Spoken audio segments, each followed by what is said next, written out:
그럼 지금부터 이재명 대통령께서 유럽과 G7 순방 결과를 말씀드리겠습니다. 네, 제가 여기서 여러분들 뵙는 건 처음이라고 하네요. 네, 반갑습니다. 원래 비행기에서 하려고 그러다가 비행기에서 하면 여러분들 잠자다 잠을 못 자고 깬다고 그래서 할 수 없이 끝나고 난 다음에 오늘 하게 됐습니다. 한번 웃어줄 만도 한데 절대 안 웃어주네요. 네, 반갑습니다.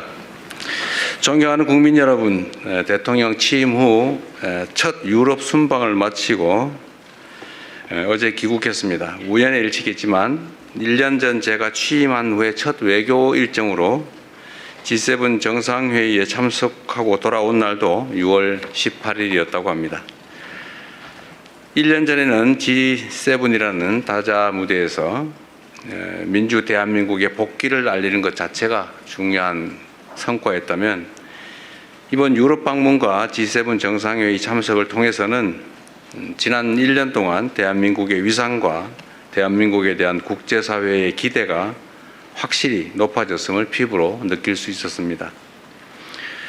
모두 국민 여러분의 성원이 있었기에 가능한 일이라고 생각합니다. 이번 순방의 주요 성과에 대해서 말씀드리도록 하겠습니다. 우선 이번 순방은 국제사회에서 대한민국의 위상을 더욱 높이고 국제사회의 현안 해결에 대한 책임감을 확인하는 소중한 계기였습니다. EU와는 평화와 번영, 연대와 협력이라는 공동의 가치를 중심으로 중동 정세, 한반도 평화, 경제 안보, 기후변화에 이르기까지 국제사회 주요 현안에 대한 공감대를 형성했습니다.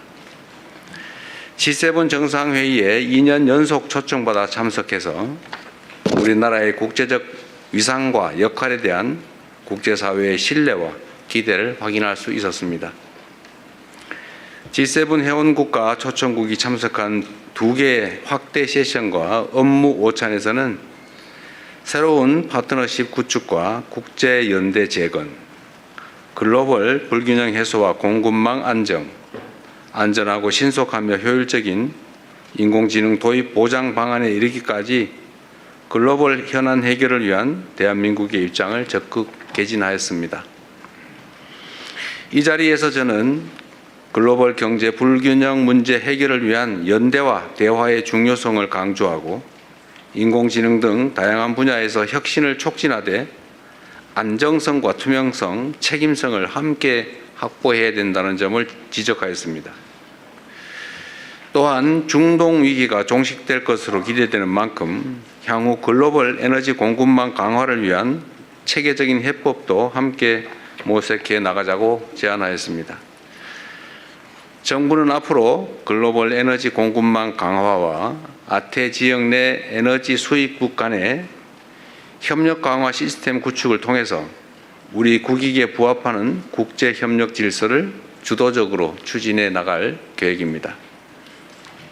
둘째, 이번 순방 역시 실용 외교로 국익을 극대화하기 위해 노력했습니다. 먼저 유럽 물류의 중심지이자 혁신적 중소기업 생태계를 갖춘 벨기에를 방문했습니다. 양국의 중소기업과 스타트업의 안정적인 성장 기반을 만들고 미래 세대 간 교류와 협력을 강화하기 위해 함께 노력하기로 하였습니다. 세계 최대의 단일 시장인 EU와의 정상회담에서는 경제, 안보 협력의 새로운 진전을 이뤄냈습니다. 안정적이고 예측 가능한 디지털 교육 환경 조성을 위한 디지털 통상 협정을 체결하였습니다. 마약, 테러 등 초국가 범죄에 보다 효과적으로 대응하기 위한 승객 예약 정보 전송 협정도 타결했습니다. 이를 통해 한국과 EU 간 디지털 협력과 국민 안전을 위한 공조 체제가 한층 강화될 것으로 기대됩니다. 무엇보다 EU를 방문한 것은 오는 7월 1일 철강 관세 할당 제도 조치 발효를 앞두고 한국산 철강에 대한 쿼터가 대폭 줄어들 것으로 우려되는 상황이었기 때문입니다. 이러한 조치가 무역 장벽이 되어서는 안 된다는 우리의 확고한 입장을 EU 지도부에 전달하였고 FTA 체결국이자 전략적 파트너인 한국에 대한 각별한 배려를 당부하였습니다. 이탈리아와는 특별 전략적 동반자로 관계를 격상하였고 중소기업, 첨단 과학기술, 사회연대경제, 개발협력, 그리고 문화 분야 등 5개 분야에서 양해각서를 체결했고 1개의 협정을 타결하는 등 실질 협력의 폭을 크게 넓히는 성과를 얻었습니다. 특별히 한국 기업의 시장 진출에 큰 걸림돌로 작동했던 초감가상각제도 문제가 빠르게 해소되어 매우 기쁘게 생각합니다. 한인 관광 가이드의 자격 문제 등 우리 제외 동포들이 겪고 있는 오래된 애로사항에 대해서도 멜로니 총리의 적극적인 협조를 통해 해결의 전기가 마련됐습니다. 교황청에서는 레오 14세 교황님을 예방하고 내년 서울 세계 청년대회의 성공적 개최를 위한 협력을 약속했습니다. 또한 국내 교구에 현직 추기경이 한 분도 없다. 대한민국의 600만 전주 교인들을 위해서 추기경을 국내 업무 담당하는 현직 추기경을 임명해달라라는 우리 한국 가톨릭계의 염원도 전달드렸습니다. 예상과 달리 본인이 추기경을 임명한 사람이 아직 한 명도 없는데 앞으로 만약에 새로 추기경을 임명하게 된다면 한국의 사정을 각별히 고려하겠다는 말씀을 해주셨습니다. G7 정상회의 계기에 미국, 캐나다, 독일, 케냐 정상들과도 양자 협력 등 다양한 현안에 대해서 의견을 교환했습니다. 트럼프 미국 대통령과는 조선을 포함한 호혜적인 협력 방안에 대해 뜻을 같이 하고 한미일 협력의 중요성에도 공감했습니다. 전에도 한번 말씀을 하셨는데 이번에도 역시 미국 군함 열척을 빠르게 건조해 줄 수 있겠느냐 이런 의사를 저한테 물어봤습니다. 물론 거기에 대해서 당연히 가능하고 최선을 다하겠다고 답해 드렸습니다. 트럼프 대통령께서는 당연히 한미 협력 또 한미일 협력의 중요성을 말씀하셨고 저희도 그 점에 공감을 표명했습니다. 카니 캐나다 총리와의 양자 회담을 통해 원유, LNG, 핵심 광물 등을 포함한 안정적 에너지 공급망 구축을 위해 호혜적인 협력을 확대해 나가기로 하였습니다. 이와 함께 캐나다의 방산 역량 강화 과정에 우리가 적극 협력해 나갈 준비가 되어 있다는 점도 강조하였습니다. 메리츠 독일 총리와의 회담에서는 방위산업 분야에서 양국이 서로의 강점을 결합한 호혜적인 협력 모델을 모색해 나가자는데 함께 뜻을 모았습니다. 메르츠 총리도 이에 적극 공감했고 양국 간의 협력 가능성을 더욱 확대해 나가자는 의지를 밝혀주셨습니다. 또한 올해 10월 한국에서 개최되는 아시아 태평양 비즈니스 회의를 계기로 메르츠 총리의 방안을 추진하고 경제, 산업, 투자 분야 협력을 한층 심화해 나가기로 하였습니다. 그리고 우리의 중요한 동아프리카 협력 파트너인 루토 케냐 대통령과의 회담에서는 한국이 케냐의 국가 발전과 공동 성장 과정에서 신뢰할 수 있는 동반자가 되겠다는 뜻을 전달했습니다. 아울러 우리 기업들의 케냐 진출과 경제 활동에 대한 관심과 지원을 요청드렸고 양국 간의 교육과 투자, 인적 교류가 확대되고 있는 만큼 캐나다에 체류하거나 방문하는 우리 국민들의 안전과 권익 보호를 위한 협력도 더욱 강화해 나가기로 하였습니다. 세 번째, 주요 지도자들과 함께 한반도 평화 정착에 대한 깊이 있는 논의를 나누었습니다. 교황청에서 열린 평화와 연대를 위한 특별미사에 참석하여 한반도 평화에 대한 우리 정부의 의지와 구상을 상세히 설명하였습니다. 6.15 남북 공동선언이 한반도에 남긴 화해와 협력의 정신, 평화를 향한 희망의 불씨가 여전히 살아있으며 앞으로도 계속 이어져야 한다는 점을 재삼 강조하였습니다. 또한 레오 14세 교황께 내년 서울에서 개최되는 세계 청년 대회를 계기로 방한을 요청드렸습니다. 그리고 방한의 계기에 DMZ 방문을 포함해서 가급적이면 북한 방문도 추진해 주시도록 요청드렸습니다. 교황께서도 적극적으로 고려하고 추진해 보겠다는 말씀하셨습니다. 트럼프 미국 대통령과는 공식 만찬을 비롯해서 여러 계기에 만나 허심탄회하고 매우 깊이 있는 대화를 나눌 수 있었습니다. 특히 마크롱 프랑스 대통령이 일부러 만찬 자리에 트럼프 대통령과 저 이렇게 자리를 붙여주셨다고 저한테 말씀하셨습니다. 얘기할 거리가 많을 것 같아서 일부러 그랬다고 저한테 생색도 내셨는데 이 자리를 빌어 감사드립니다. 실제로 아주 오랜 시간 한반도 문제를 포함해서 한미 관계에 대해서 깊이 있는 또 서로 이해를 깊이 하는 그런 논의가 가능했습니다. 저는 트럼프 대통령의 중동 지역 내 평화 정착과 이란 핵 문제 해결을 위한 노력에 지지를 표명했고 한반도의 긴장 완화와 지속 가능한 평화 정착을 위해 역할을 해 주실 것도 다시 한번 당부드렸습니다. 트럼프 대통령 역시 한반도 문제에 깊은 관심을 갖고 있음을 재차 확인해 주었습니다. 특히 한반도 평화가 동북아시아는 물론 세계 평화와 안정에도 중요한 의미를 갖는다는 데 공감하고 앞으로도 관련 사안에 대한 긴밀한 소통 또 건설적인 기여를 함께 모색해 나가기로 했습니다. 마지막으로 해외 동포 여러분들과 함께한 시간에 대해서 짧게 말씀드리겠습니다. 먼저 벨기에에서는 한국 해외 입양 동포분들이 매우 많기 때문에 그분들로부터 오랜 시간 가슴에 품고 살아오신 여러 이야기를 들을 수 있었습니다. 타국에서 겪어야 했던 외로움, 또 입양에 따른 정체성에 대한 고민, 또 친생 가족을 찾고자 하는 간절한 바람과 노력을 접하면서 대한민국 대통령으로서 참으로 만감이 교차하고 많은 책임감을 느꼈습니다. 입양 동포 여러분의 현안을 더욱 세심하게 살펴야 되겠다는 다짐을 했습니다. 약 20만 명에 가까운 우리의 아이들이 어려운 시기 여러 가지 경로를 거쳐 해외에 입양됐는데 그 입양 과정은 물론이고 그 후 해외 성장 과정 그리고 현재 해외 생활에서 많은 애환들이 있었습니다. 앞으로 더 실질적인 입양 동포 지원 방안을 마련해 나가야겠다는 다짐을 했고 또 그 말씀을 그분들에게 전했습니다. 재외동포청을 비롯한 외교부 등의 필요한 조치를 검토하도록 지시했습니다.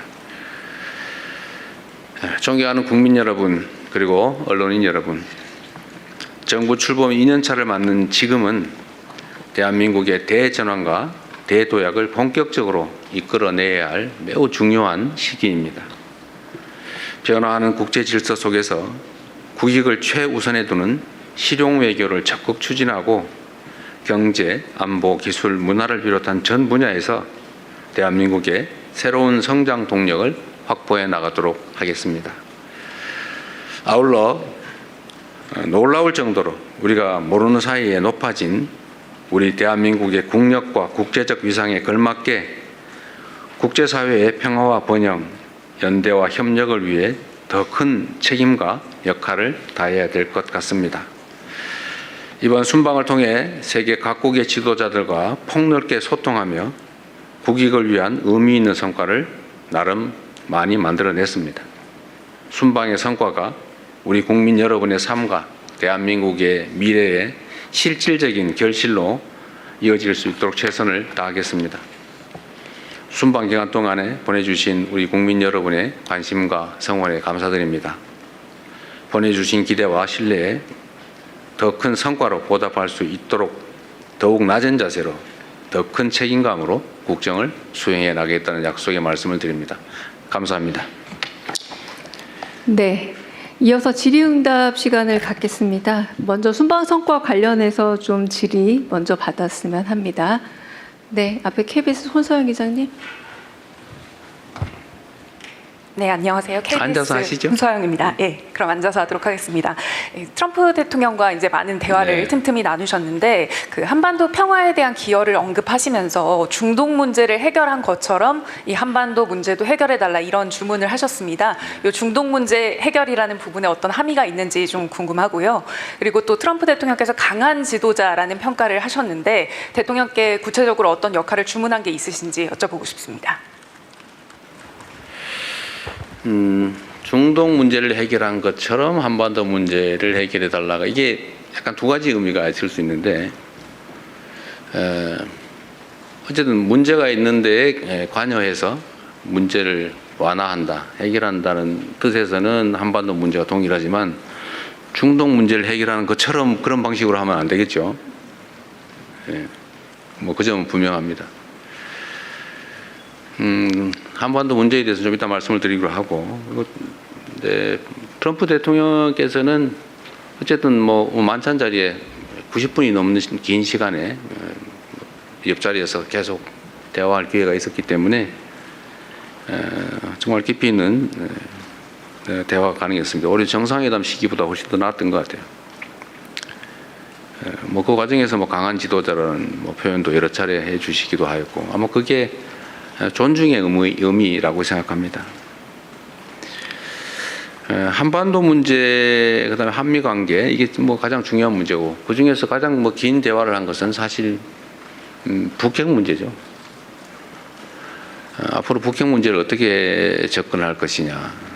트럼프 대통령께서도 막 14일인가 뭐 며칠 전에 김정은 위원장하고 함께 뜰을 거니던 사진을 SNS에 올렸습니다. 그 말씀도 하시더군요. 자기가 올렸다고. 본인이 올렸다고 말씀하시면서 이제 북한 문제에 대해서도 관심을 가져야 될 때가 됐다 이런 말씀하셨습니다. 그리고 제가 공동 사진 촬영을 하기 위해 처음 만났는데 그 자리에서도 먼저 그 북한 문제 어떻게 돼가요? 이렇게 미리 물어보셔서 갑자기 좀 사진 촬영 시간에 북한과 한반도 문제를 잠깐 얘기하게 됐습니다. 그래서 뭐 얘기가 아주 자연스럽게 이어졌는데요. 제가 드린 말씀은 트럼프 대통령께서 하신 말씀의 핵심은 북한도 핵무기를 현실적으로 보유하기 이전 단계에서 뭔가 가능한 조치를 했어야 되는데 못해서 아쉽다 이런 말씀을 하셨습니다. 저도 물론 뭐 그 점도 그 점이지만 지금은 다른 나라를 대하는 방식으로 북핵 문제를 접근하면 안 된다 라는 점을 분명히 말씀드렸습니다. 뭐 그 점에 대해서 본인도 동의하셨고요. 근데 해결 방안이 마땅치 않다는 생각을 가지고 계셨고 그게 고민이었던 걸로 보입니다. 그래서 북핵 문제에 관한 우리의 입장을 좀 자세히 설명을 했어요. 이게 일률적으로 한 번에 처리가 불가능하다. 예를 들면 북한은 우리의 판단으로는 뭐 일단 일정 수 이상의 핵무기를 실제 이미 보유하고 있는 것 같고 또 연간 10개에서 20개 정도의 핵무기, 핵폭탄을 만들 수 있는 핵물질을 계속 생산해내고 있고 또 그 투발 수단, 핵무기라고 하는 게 그 자리에서 뭐 쓸 수 있는 건 아니니까 어딘가를 멀리 보내서 사용하는 건데 소위 투발 수단, 옮기고 떨어뜨리는 그 투발 수단으로 ICBM 대륙간 탄도미사일을 뭐 단거리, 중거리 미사일 이미 다 개발했고 대륙간 탄도미사일은 거의 마지막 개발 단계에 있는 것으로 보여진다. 근데 이런 상태에서 그냥 원론적인 얘기를 서로 하면 이게 접근이 불가능하다. 북한은 비핵화 얘기를 하지 말고 핵 보유를 인정해야 대화하겠다 이러고 또 국제사회 입장에서는 비핵화를 포기할 수 없는데 이러니 대화 자체가 되지 않는다. 그래서 우리가 제안했던 것처럼 단계별로 좀 목표를 나누자. 단기 목표, 장기 목표를 나눠서 일단 단기적으로는 이 현재 추가의 핵물질 개발을 하지 않는 것, 그러니까 추가 생산을 안 하는 것, 중단하는 것, 또 핵물질의 해외 반출을 하지 않는 것, 또 ICBM에 더 이상 기술 개발을 하지 않는 것.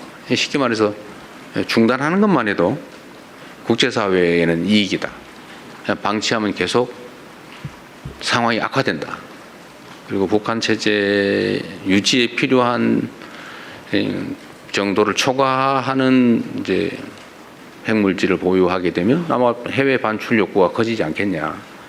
그게 매우 실질적 위험한 상황이 아니겠냐. 뭐 이 점에 대해서 또 동의했습니다.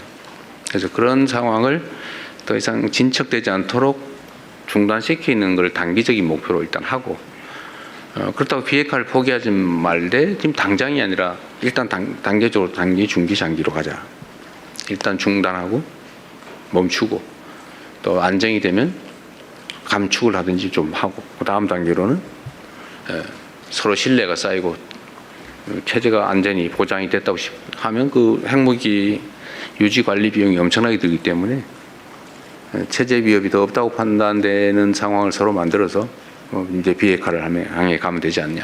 이 장기 목표로 삼자. 그래서 이 두 가지를 약간 나눠서 단계적으로 접근하는 게 현실적이지 않나, 이런 설명을 좀 긴 시간 드렸어요.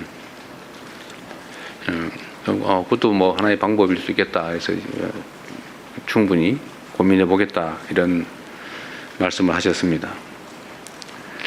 어쨌든 한반도의 핵 문제를 포함한 평화와 안정의 문제는 우리의 생존이 걸린 문제이기 때문에, 어쨌든 제가 전에 한반도의 핵 관련된 한반도 정책으로 제시했던 단기, 중기, 장기로 나눠서 접근하는 문제에 대해서는 필요한 만큼 충분히 말씀을 드려서 이해했다고 생각됩니다. 뭐 그리고 그 외에도 뭐 이런저런 얘기들이 많이 있었는데 오늘 이제 답은 여기까지 하겠습니다. 네, 또 다른 기자분 여기 앞에 머니투데이 김성원 기자님. 예, 저 머니투데이의 김성원 기자입니다. 그 순방 고생하셨고 시차 적응을 좀 하고 계신지 모르겠습니다. 저도 첫 번째 G7 1박 4일 일정 갔다 오고 이번에 갔다 오니까 감회가 좀 남달랐는데, 대통령이 조금 더 솔직하게 두 번째 G7 정상회의 이제 참석하시고 나니까 좀 느낌이 어떠셨는지 자유롭게 말씀을 부탁을 드리겠고요. 그리고 책임감 있는 역할을 해야겠다고 하셨는데 2년차 외교 구상은 좀 어떻게 두고 계시는지도 조금 더 구체적으로 말씀해 주시면 감사하겠습니다. 네. 그리고 한 가지 더 질문을, 공교롭게도 이번에 양자회담에서 그 캐나다 총리와 그리고 독일 총리를 둘 다 만나셨는데요. 그 캐나다가 60조 잠수함 사업 최종 사업자 발표 앞두고 있는 가운데 만남이었기 때문에 저희도 관심이 컸는데, 혹시 좀 긍정적인 결과를 기대해도 될지, 좀 그런 분위기가 감지가 됐는지 좀 말씀해 주시면 감사하겠습니다. 네. 우선 쉬운 것부터 말씀을 드리면, 그 두 총리, 캐나다 총리와 독일 총리는 독일 총리 먼저 만나고 그다음에 캐나다 총리를 만났는데, 뭐 그 결과에 대해서 전혀 감을 잡을 수 없었고요. 우리의 종합적인 판단으로는 뭐 상당히 기대를 갖고 있긴 한데, 그러나 그 뭐 낙관하기는 그렇게 뭐 호락호락하지는 않다. 좀 그런 말씀, 그렇게 말씀드려야 될 것 같아요. 감을 잡기가 매우 어려운 그런 상황이었습니다. 제가 지금 막 졸리는데 그 시차 때문에 그런 건가요? 여러분도 고생하셨습니다. 제가 순방을 다니면 우리 동행하는 언론인 분들한테 참 미안하다는 생각이 듭니다. 너무 힘들죠, 사실은. 10몇 시간씩 그 좁은 의자 좌석에 앉아서 쪽잠을 자야 되는데 너무 힘드실 것 같아요. 그리고 이번에 또 비용을 엄청나게 많이 냈다고. 돈 없으면 해외 취재도 못 다닐 것 같아요. 그래서 그거는 제가 좀 법률적 검토를 좀 지시를 해놨어요. 제 생각은 어쨌든 우리가 뭐 법률이나 상식상으로 민간의 취재 활동에 대해서 뭐 지원을 해준다고 하는 게 약간 문제가 있다는 지적이 있으니까 그거에 안 하더라도 취재진으로부터 뭐 우리가 부당한 이익을 취할 필요는 없잖아요, 그죠? 그래서 제가 뭔 지시를 했냐면, 항공료는 여러분이 안 가시면 빈자리로 가는 거잖아요. 빈자리로 가면 그 항공료만큼 뭐 손해가 나거나 이익이 생기는 게 아니니까, 더 타고 가면 혹시 비행기가 무거워져 가지고 항공료가 조금 더 들 수 있나요? 뭐 그런 정도. 그러나 일반 항공료 상당의 아마 비용을 받는 것 같던데요. 그건 내가 보면 부당이득 같아요. 그래서 그 문제를 한번 점검을 해보자. 너무 뭐 수천만 원씩 내면서 어떻게 취재를 합니까? 이게 여러분들의 영업활동이라고 보면 안 되잖아요. 이게 국가를 위한, 공동체를 위한 공익적인 측면이 있고, 정부 입장에서는 이걸 많이 홍보를 해야 되는데 여러분이 또 홍보를 대신해 주는 측면이 있기 때문에 뭐 어차피 빈자리로 가는 것, 그 비용까지 일반 항공료를 받는 거 좀 문제가 있어 보여서 지적을 해놨다는 말씀드립니다. 두 번째, 제가 작년에 처음 G7 회의를 갔을 때는 사실 뭐 취임한 지 며칠 되지도 않고 원래는 안 갈까 생각했었죠. 초청이지만 안 갈까 생각했다가 이게 매우 중요한 회의라서 어쩔 수 없이 갔고, 또 뭐 이렇게 처음 보는 사람들이고 다 외국 정상들이 뭐 여러분도 뭐 개인적으로 사람을 처음 만나면 좀 어색하고 불편한 것처럼 뭐 국가 정상들도 사실 처음 보고 그러면 막 쑥스럽고 어색하고 그래요. 이번에 보니까 우리 일본 총리께서 좀 그러신 것 같아요. 아마 그 G7 회의는 처음이었죠. 늦게 취임하시면서. 어쨌든 그러나 이번에 이제 두 번째는 거의 뭐 다 만나봤던 긴 시간 얘기를 했던 분들이어서 더 깊이 있는 대화도 가능하고 또 정서적 교감도 훨씬 더 쉬웠던 것 같습니다. 또 앞으로도 계속 노력해야 되겠죠. 국가 간의 관계도 정상들 간의 정서적 유대와 교감이 매우 크게 영향을 미칩니다. 이번에 제가 사실 매우 고마웠던 것은 이태리 측의 그런 뭐 배려라고 할까 그런 거였죠. 우리 교민들이 여러 가지 저한테 민원을 냈는데 그 중에 하나가 이제 우리 국민들이 연간 100만 명 정도가 이탈리아 관광을 갑니다. 그러니까 거기 이태리에 있는 우리 재외 국민들 또는 동포들이 관광 가이드를 하는 경우가 많은데 그게 이제 시험 봐서 뭐 자격증을 얻는데 되게 어려움이 많대요. 이제 그 얘기를 했더니 그 얘기를 하고 난 다음에 주말인데 밤에 관광청에서 우리 교민들 중에 그 일에 관계된 관광 가이드 회장인가 그분한테 전화가 왔다고 해요. 앞으로 이렇게 한번 처리하자. 뭐가 문제냐. 뭐 그래서 제가 그 다음 날 낮에 월요일 날 간담회라고 했는데 전날이니까 일요일 날 연락이 온 거예요. 정말 각별한 배려를 해준 거죠. 멜로니 총리께서 특별히 배려해서 주말에 이렇게 조치를 해준 겁니다. 매우 감사한 일이죠. 그게 아마 서로 간의 신뢰와 교감 때문이 아닐까 그런 생각을 합니다. 그리고 초감가 상각제도라고 하는 것도 우리 대한민국 기업들은 배제돼 가지고 혜택을 못 보게 돼 있어서 엄청난 부담이었는데 저번 1월 달에 총리께서 방한했을 때 제가 그 문제 지적을 했는데 그 사이에 몇 달 사이에 법률 개정까지 다 끝내가지고 대한민국 기업들의 그 수출품에 대해서는 똑같은 유럽 기업과 똑같은 혜택을 주기로 바꿔놨더라고요. 그래서 제가 하원 의장하고 면담이 있어서 고맙다고 그랬더니 원래 이태리는 원래 이렇게 일하지 않는다고 이건 정말로 특별한 예배라 그런 말씀하시더군요.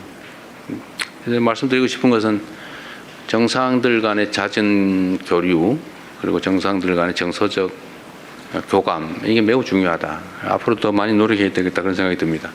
아주 뭐 몇 년 동안 또는 십수년 동안 해결되지 않던 아주 묵은 숙제, 난제들도 정상들 간의 대화를 통해서 많이 해결을 했어요. 지금까지도.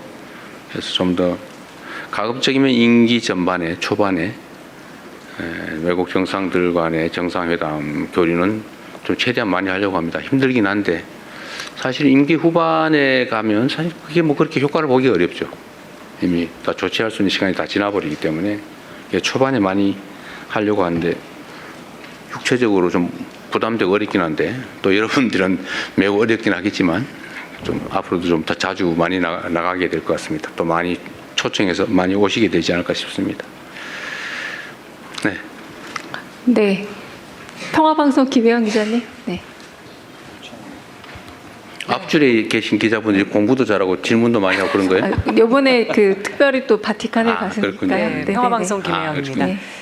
저는 이번 지금 설명해 주시는 과정에서 처음 알게 됐는데 그 현직 추기경 임명 요청하셨다는 사실. 네. 이게 뭐 교회 염원이긴 합니다만 정부나 한국 사회에는 어떤 의미가 있는 일일까 여쭤보고 싶습니다. 대한민국에 뭐 여러 종교가 있습니다만 천주교는 참 교황청 입장에서 특별한 의미가 있을 것 같습니다. 선교사들의 파견 선교를 통해서 한국에 천주교가 전래된 게 아니고 한국만 유일하게 우리 스스로 천주교를 받아들였죠. 그게 이제 로마 교황청의 입장에서도 매우 중요하다고 합니다. 그래서 또 각별한 관심을 가지고 있다고 해요. 그래서 제가 그 점도 지적을 하고, 뭐 교회 문제에 우리가 관여하는 게 조금 그래서 말씀드리기가 좀 그랬는데, 그러나 우리 대한민국 천주교 신자분들이 무려 600만 명을 넘고 있고, 또 한국 사회에서 매우 중요한 일을 하고 있고, 또 내년에는 세계 청년 대회라고 하는 100만 명이 모이는 매우 중요한 국제 행사까지 치러지게 됩니다. 그리고 현 교황께서도 교황이 되시기 전에 대한민국을 5차례 방문하셨다고 해요. 그리고 뭐 DMZ도 방문하셨던 것 같고, 또 한반도 평화 문제에 관심도 매우 높습니다. 그래서 제가 그런 계기에 한국의 천주교 신자분들, 천주교계에서 실제 뭐 염원이기도 해서 그 전달해 드리는 형식으로 대한민국 정부가 정식 요청은 아니고 한국의 천주교 신자들이 염원하는 바인데 꼭 전해드리고 싶다 그랬더니 교황께서도 한국의 천주교에 대해서 매우 관심이 높다는 느낌이 들었어요. 애정이 매우 많으셨고, 뭐 저한테 대해서도 매우 살갑게 표현해 주셨는데 아마 그게 한국 천주교에 대한 애정이 아닐까 싶습니다. 말씀드린 대로 그 점에 대해서 부님께서 교황에 취임한 이래 단 한 명의 추기경도 임명하지 않았는데 아직까지 안 하고 있다. 만약에 하게 되면 이 점을 각별히 고려하겠다 이렇게 말씀해 주셨어요. 한국 천주교에 대한 또 천주교 조직과 신자분들에 대한 정말 각별한 애정을 표현해 주신 것 같습니다. 또 재밌는 거는 한국에 대한 저한테 이거 시계를 보여주시더라고요. 시골에 시커먼 시계를 차고 계시면서 이게 뭔지 아냐고 그래서 삼성 시계라고. 그래서 또 전화기도 갤럭시 쓴다 내가. 그리고 차도 현대차 탄다 이렇게 말씀하시더라고요. 어쨌든 뭐 각별한 관심이 있으신 것 같습니다. 네. 네, 이번에 좀 저쪽으로 넘어가 보겠습니다. 네, 동아일보 박훈상 기자님.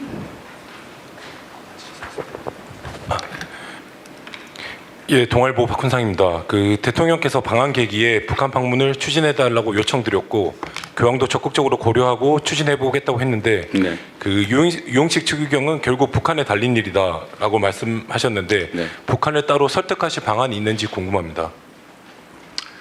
안타깝게도 현실은 북한과의 모든 소통 수단은 단절되어 있습니다.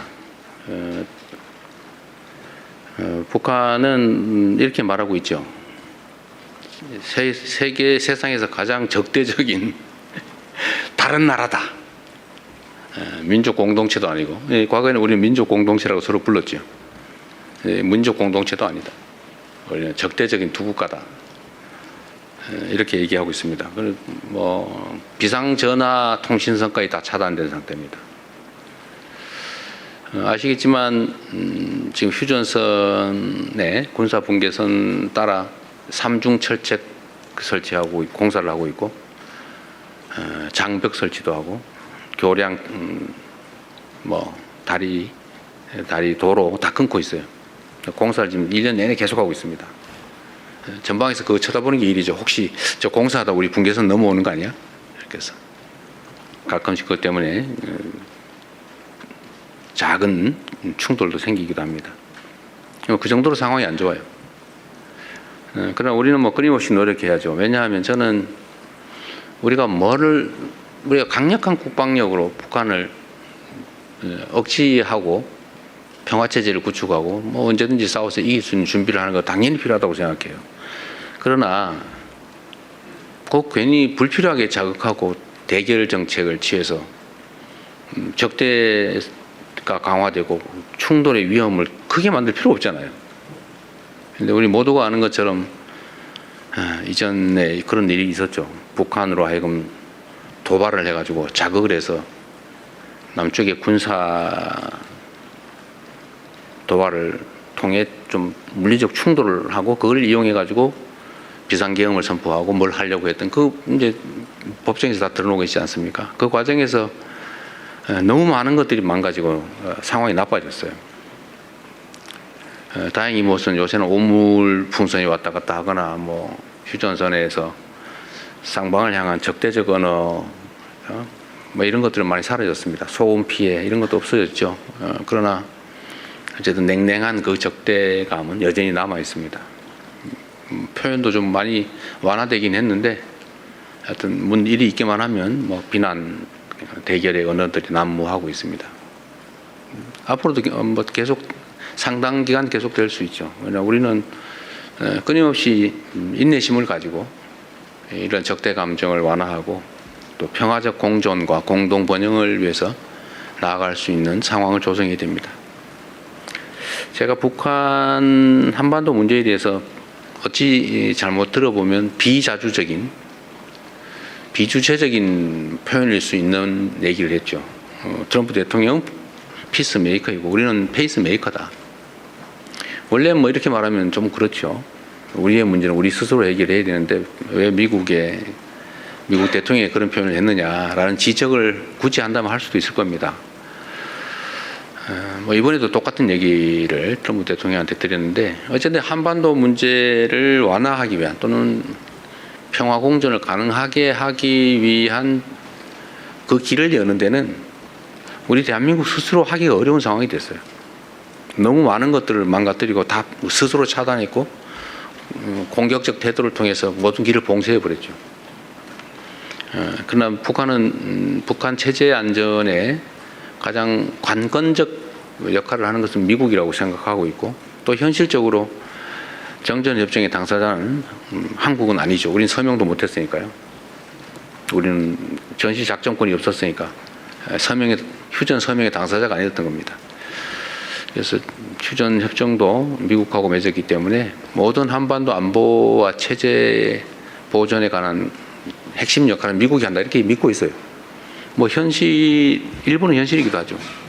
그래서 미국을 중심으로 대화하도록 하고 우리는 그런 상황을 조성하기 위해서 노력해야 되는 거죠.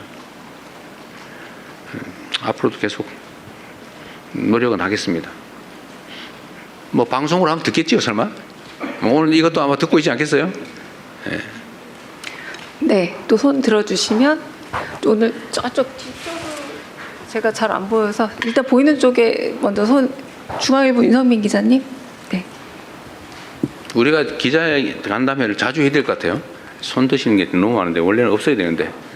네, 말씀하십시오. 예, 중앙일보 윤성민입니다. 그 트럼프 대통령과 그 북핵 문제에 대해서 대화를 나누셨다라고 말씀을 하셨는데 그 북핵 문제 해결을 위해서는 북미 대화가 뭐 필요하다라는 얘기도 나오고 있습니다. 그 트럼프 대통령이 그 G7 만남 과정에서 그 북미 대화의 의지를 보이거나 아니면 좀 구체적인 계획을 말한 게 있는지 궁금하고요. 그리고 한 가지 더 추가적으로 그 트럼프 대통령과 그 북한 관련 주제 외에도 혹시 한미 동맹 관련된 그러니까 전자권 전환 그리고 방위비 분담금 뭐 이런 것과 관련된 대화도 나누셨는지 소개할 부분이 있는지 있다면 소개해 주시면 감사하겠습니다. 네. 일단 방위비 분담 얘기는 전혀 나오지 않았고요. 지금도 뭐 충분히 분담하고 있는데 뭘 추가 분담하냐는 게 제 생각이고 뭐 미국 측도 대선 이후에 대선 선거 과정에서 그 얘기가 꽤 있었는데 한국군의 주한미군에 대한 방위비 분담금을 뭐 10배를 받겠다 뭐 이런 얘기를 했는데 그 취임 이후에는 전혀 그 얘기를 하지 않고 있습니다. 방위비가 아니라 이제 국방비 얘기는 제가 먼저 했죠. 명확하게 우리는 얘기의 대전제이기 때문에 그 얘기를 먼저 드렸습니다. 우리는 국방비 3.5%까지 증액을 하기로 약속을 했고 또 우리 스스로 주권 국가로서 한반도 방위는 우리 스스로 책임져야 된다고 생각한다. 우리 스스로 책임지겠다. 걱정하지 마시라 이렇게 미리 얘기를 했어요. 대전제로 깔끔하게. 그럼 모든 문제가 해결되죠. 우리가 우리 돈 내면서 우리 방위를 우리 스스로 책임질 건데 전시작전권을 미국이 왜 갖고 있습니까? 뭐 얘기할 필요가 없죠. 그럼 당연히 우리가 정상 상태로 우리 스스로 방위할 수 있게 또 우리가 스스로 지휘할 수 있게 해야 되니까 더 이상 그 얘기는 하지 않았습니다. 제가 저번 한미 정상회담에서도 전시작전권 반환 얘기는 일부러 안 했어요. 너무 당연한 거니까. 실무적으로 협의가 되고 있었고 그래서 국방 관련해서는 뭐 대전제로 우리 스스로 책임진다라는 걸로 얘기는 깔끔하게 끝내고 제가 대신에 그 얘기는 해드렸어요. 그래서 그랬더니 주한미군 4만 5천 명 그러시길래 아닙니다 이러면 또 화날 수 있잖아요. 그래서 그건 맞는데 4만 5천 명 맞는데 지금은 아니다. 지금은 2만 8,500명이다. 이거는 제가 확인시켜 드렸습니다. 그랬더니 지금 그렇단 말이지 이렇게 이해하신 것 같았어요. 북미 대화에 관해서는 답답해 하셨어요. 아까 말씀드렸지만 일단 수가 있으면 하고 싶어 하세요. 북미 대화를. 지금은 이제는 김정은과의 대화를 해야 되겠다는 생각을 가지고 계셨습니다. 가지고 계신데 그럼 어떻게 구체적으로 이 점에 대해서 답답해 하세요. 저한테 방법이 뭐냐 이렇게 이런 것도 물어보셨습니다. 제가 말씀드린 건 그래서 그 얘기를 한 거죠. 결국 북핵 문제다. 체제 안전의 문제다. 그리고 이게 지금 같은 방식으로는 해결이 되지 않는다. 제재와 압박이 효과가 없다 이제는. 그 이전에도 뭐 국제사회가 봉쇄하고 제재했지만 결국은 지금까지 이러고 오지 않았냐. 전략적 인내라고 하는 것도 하나의 전략이었겠지만 제가 보기에는 그 효과가 없어서 결국은 제재에 따라서 무슨 핵무기를 포기한 것도 아니고 지금 뭐 일정 수 이상의 보통 한 5, 60기 정도라고 표현합니다만 일정 수 이상의 핵무기를 현실적으로 이미 가지고 있는 것 같다. 뭐 다 그렇게 인정하지 않냐. 끊임없이 1년에 10개에서 20개 정도 핵무기를 만들 수 있는 핵물질을 계속 생산해내고 있다. 다 알고 있지 않냐 우리가. ICBM 기술도 계속 재진입 기술 정도의 마지막 단계까지 거의 다 가고 있다. 그래서 이렇게 되기 전 단계에서 뭔가 현실적인 조치를 했어야 된다는 말씀을 계속 반복해서 하셨고 그래서 이제는 늦었다. 이제는 현실적으로 물리적으로 막을 수가 없다. 근데 지금은 상황이 더 어려워진 것이 러시아 우크라이나 전쟁 때문에 북러 간의 군사 협력을 하면서 매우 제재의 실효성이 떨어졌다. 그래서 그랬더니 그분이 그러시더군요. 아니 뭐 러시아도 상황이 어려운데 뭐 북한에 그렇게 많은 도움을 줬을까요? 그러길래 북한 경제는 요만하고 러시아 경제는 이렇게 크기 때문에 러시아가 조금만 도와줘도 북한은 크게 도움이 된다. 그래서 지금 현재는 북한이 작년 경제 성장률이 사상 최고였다. 그랬다고 합니다. 작년에 북한의 경제 성장률이 사상 최고였대요. 그래서 뭐 여러분이 쓰신 기사에도 나오던데 무슨 뭐 고급 무슨 소비재 시장을 뭐 열어주겠다 뭐 그런 얘기도 했다고 하는 얘기가 있던데 어쨌든 그렇게 러시아와 저 국경이 완전히 열려서 이제는 국제 제재가 의미가 없다. 그러니까 이제는 핵물질 추가 개발 또는 미사일 추가 개발 뭐 이런 거를 중단하는 것 가지고 협상을 해야 될 때가 됐다고 보여진다. 더 확산되지 않게 하는 게 이익이다. 지금 제재가 거의 실효성이 없다라는 말씀을 드렸고 그 점도 많이 공감을 하셨어요. 구체적으로 그럼 어떻게 해야 되냐는 의견도 저한테 물어봤는데 어쨌든 우리로서는 방법이 지금은 모든 게 다 차단됐기 때문에 제한도 할 수 없는 상태다. 미국과 북한이 대화할 수 있는 유일한 상대라고 보여지고 미국이 좀 북한이 공감할 수 있는 현실적인 안을 좀 내면 좋겠다. 그리고 미국의 제야 군사 전문가들의 의견도 좀 참고할 필요가 있겠다 이 말씀을 드렸습니다. 지금 미국의 제야 군사 전문가들이 현실성 있는 협상을 시작해야 된다 이런 지적을 하고 있어요. 현실성 있는 무조건 비핵화 이렇게 외치면서 해봐야 아무런 진적이 없다. 수십 년 동안 안 됐다. 그러니까 뭔가 현실에 기반한 구체적 대안을 놓고 논의해야 된다는 주장이 많이 나오고 있습니다. 그런데 그렇게 그 사실을 좀 설명을 드렸죠. 미국의 제야 군사 전문가들의 현실성 있는 현실에 기반한 대화를 시도해야 된다는 지적을 하고 있으니까 그것도 좀 살펴보시라 이렇게 말씀드렸습니다. 어쨌든 우리 구체적 계획은 이제 만들어야 되는 거죠. 지금 단계로는 완전히 지금 교착 상태라고 할 수 있습니다. 매우 안타까운 일이죠. 이게 이런 교착 상태의 압박을 통해 문제를 해결할 수 있으면 좋은데 문제는 문제 해결이 안 된다는 거예요. 이게 냉엄한 현실이죠. 정치란 현실에 기반해야 된다는 게 제 생각입니다. 이상적이고 가치에 기반한 우아한 멋있는 주장을 하는 것도 중요한데 주장하면 뭐 하겠어요. 상황이 더 나빠지는데.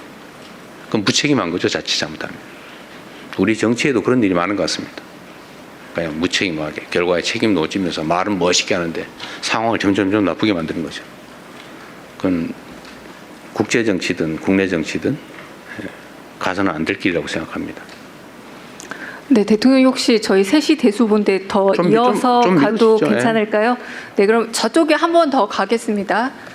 네, 석간신문입니다. 문화일보, 네, 나윤석 기자님. 안녕하십니까. 이번에 순방 긴 일정 너무 고생 많으셨습니다. 문화일보 나윤석입니다. 저는 유럽연합 정상회담 의제였던 철광 무관세 커터 네. 관련 사안을 여쭙고 싶습니다.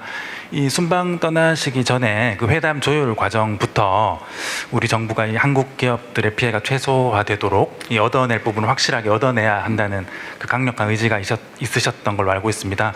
우리 정책실장께서도 이제 경쟁국 대비 좋은 결과를 기대한다 이런 말씀하셨었는데 좀 회담 과정이나 회담에서 잠정적으로 합의하신 내용 관련해서 좀 소개해 줄 수 있는 범위 내에서 말씀해 주시면 감사하겠습니다.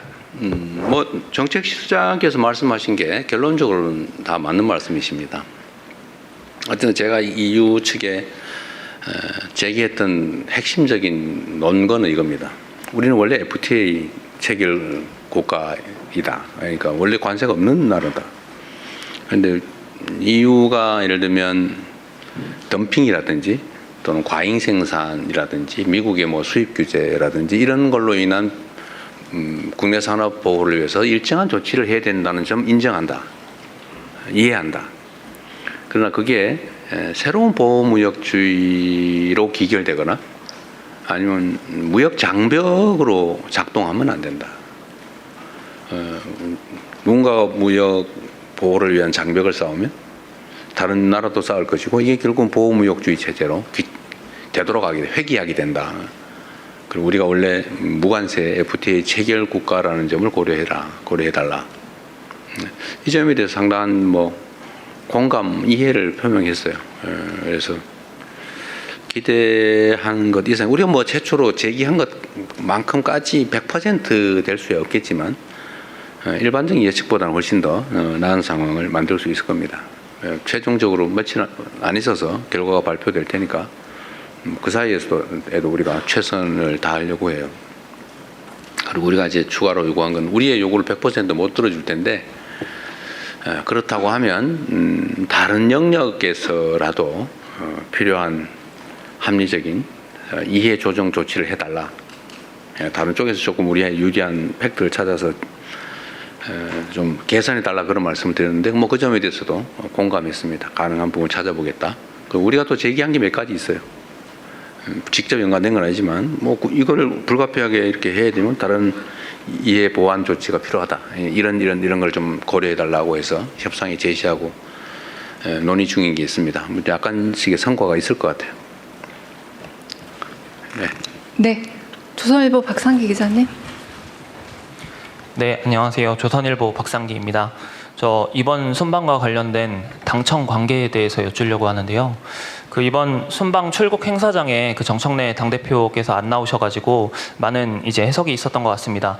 대통령님께서 순방 중에 올리신 X에 올리신 글에 대해서도 당 지도부를 향한 것 아니냐는 이제 얘기가 있었고요. 앞으로 있을 그 당 전당대회 관련해서 당청 갈등 내지는 명청 갈등 얘기가 나오는데 이에 대한 대통령님 말씀 여쭙니다. 이거 다음 주제로 원래 하기로 했던 거죠? 안 나고 할까요? 사실 저는 제가 해외 출국하거나 귀국할 때 막 많은 사람들이 줄 서서 하는 게 그렇게 뭐 흔쾌히 막 기분 좋은 일은 아니에요. 그냥 통상적인 업무 중에 일부인데 그렇게 좀 할 필요가 있나 이런 생각을 했던 거고, 이번에 나갈 때는 뭐 그렇게 꼭 해야 되나 뭐 그런 생각이 있었는데 하여튼 일부가 참석을 못하는 또는 안 하는 그런 상황이 생겼던 것 같습니다. 저는 당청 관계에 대해서 뭐 당도 정부에 대해서 필요한 쓴소리 할 수 있죠. 저는 좋은 소리만 해야 된다고 생각하지는 않아요. 그러나 정부는 당이 만든 것이죠. 그리고 정당의 본래 목적, 존재 목적은 헌법에도 써져 있지만 권력 정치죠. 선거를 통한 국민들의 선택을 받는 거예요. 그건 당연히 경쟁을 해야 되고, 경쟁의 핵심은 국민의 지지죠. 지지가 많은 쪽이 권력을 위임받는 거죠. 정당의 본래 목적인 권력을 쟁취하는 겁니다. 이게 한 번에 끝나지는 않죠. 우리 민주사회에서는 일정한 기간을 두고 주기적으로 그런 선택을 국민들이 하게 됩니다. 끊임없이 국민의 선택을 받기 위해 노력해야죠. 국민들 사이에는 의견이 당연히 갈리죠. 또 생각도 다르죠. 이해관계도 다르죠. 생긴 것도 또 다를 수 있어요. 뭐 다르죠. 다. 온갖 다름이 있습니다. 아마 무지개보다 더 많이 다르겠죠. 그런데 정치는 자신들의 본질적 지향이라고 하는 게 있죠. 그러나 그 본질적 지향에 적극적으로 동의하고 공감하는 사람만 모아서는 전체를 대표하기 어렵습니다. 제가 그런 얘기를 자주 드리는데, 이론가, 운동가와 실천가, 정치인은 다르다. 정치는 현실이죠. 그리고 실천이 중요해요. 이론가, 이상가, 사상가, 운동가는 주장만 잘하면 돼요. 뭐 동의 안 해도 상관없어요. 주장하는 것 자체로 의미가 있죠. 물론 뭐 동조자가 많으면 더 좋죠. 그러나 본질은 아니에요. 그러나 정치는 동조자, 공감하는 사람을 많이 모으는 게 마지막 결론이죠. 그래서 정치는 언제나 포용적이어야 합니다. 제가 빈말로 하는 게 아니고요. 듣기 좋자고 하는 게 아니고, 그게 현실이에요. 우리의 원래 가진 이상과 가치를 잃지 않아야죠. 그렇다고 그걸 땀내는 강요할 수는 없어요. 그걸 잃지 않으면서도 최대한 많은 사람들에게 공감을 이끌어내고, 약간 달라도 다른 점보다는 같은 점들을 찾기 위한 노력을 끊임없이 해야죠. 사실 친구 간도 마찬가지예요. 쟤는 왜 저런 게 마음에 안 들어? 이거 왜 마음에 안 들어? 이러면 다 남대요, 원수대요. 쟤는 왜 이런 게 좋아? 웃는 게 너무 좋아. 쟤는 뭘 하는 게 좋아? 쟤는 이렇게 배려해 주는 게 좋아. 이 좋은 점들을 찾으면 친구가 많아지죠. 정치도 마찬가지 아닌가요? 그런 생각이 듭니다. 당청 관계는 그래서 사실은 동일체이기도 하고 다른 존재이기도 하죠. 정부는 당이 만든 거잖아요. 정당 국가에서. 당연히 서로 협조하고, 또 정부는 정당이 지원 지지하기를 기대하죠. 정부의 국정 성과는 결국 당의 귀속되죠. 그걸 통해서 결국은 또 국민들의 평가를 받지 않습니까? 당청 관계는 하나이면서도 또 남이기도 하고 남이면서 또 하나이기도 하고 그런 관계라고 생각됩니다. 그래서 당연히 서로에게 잘 되자고 격려할 수도 있고 잘못된 게 있으면 지적할 수도 있는 거죠. 민주당과 지금 현재 정부는 저는 뭐 여러분들이 보시기에는 엄청난 갈등이 있는 것처럼 보이지만 저는 더 잘 되기 위한 과정이라고 생각해요. 잘 돼야 되겠죠. 저는 그런 측면에서는 일종의 사명감을 가지고 있습니다. 국민으로부터 좋은 평가를 받기 위해서는 실적을 내야 되겠죠. 실천과 행동을 통해서 결과를 만들어내고 그 결과가 국민들에게 유용해야 되겠죠. 그래서 가장 실용적이어야 합니다. 그리고 더 많은 사람들의 공감을 이뤄내야 되겠죠. 그래서 가능한 범위에서도 양보도 하고 일부에서는 뭐 왜 우리 편 안 쓰고 왜 자꾸 남의 편 쓰냐 뭐 같이 싸우고 우리 편은 너무 섭섭하다 뭐 그런 얘기도 있다고 해요. 그렇다고 뭐 저는 객관적으로 봤을 때 우리 편 안 쓴 거 아닙니다. 그러나 또 다른 쪽도 써야죠. 또 잘하고 있잖아요. 사람을 쓰는 데서는 이것도 국민들이 다 지켜보는 거죠. 심판을 하고 있잖아요. 다 쳐다보고 결과를 얼마나 잘 만들까? 결과를 만드는 것은 결국 사람인데 유능한 인재를 쓰나 지편 챙기나 이거 보고 있겠죠. 별로 하는 일 없이 뭐 그냥 직함만 있는 거다. 그러면 뭐 가까운 사람 능력 관계없이 써도 되겠죠. 그러나 일을 해야 되는 자리면 가깝다고 쓰는 게 아니라 능력 있는 사람을 써야 될 겁니다. 결과를 만들어내는 게 사람이고 그 일을 해야 되니까 저는 당연히 그래야 된다고 생각해요. 나름은 그렇게 다 맞추고 있는데 사람들의 판단은 또 다 다를 수 있죠. 저의 판단이 100% 옳다고 생각하지 않아요. 다른 사람의 의견이 그렇다고 100% 옳다고 생각하지도 않아요. 다 옳을 수도 있고 다 틀릴 수도 있죠. 다른 거죠 그냥. 그 의견도 많이 들어보려고 합니다. 뭐 매우 복잡한 얘기를 한꺼번에 여러 가지를 물어봐가지고 말하기가 좀 어렵긴 한데 어쨌든 저는 정당이란 좀 더 포용적이고 개방적이어야 된다고 생각합니다.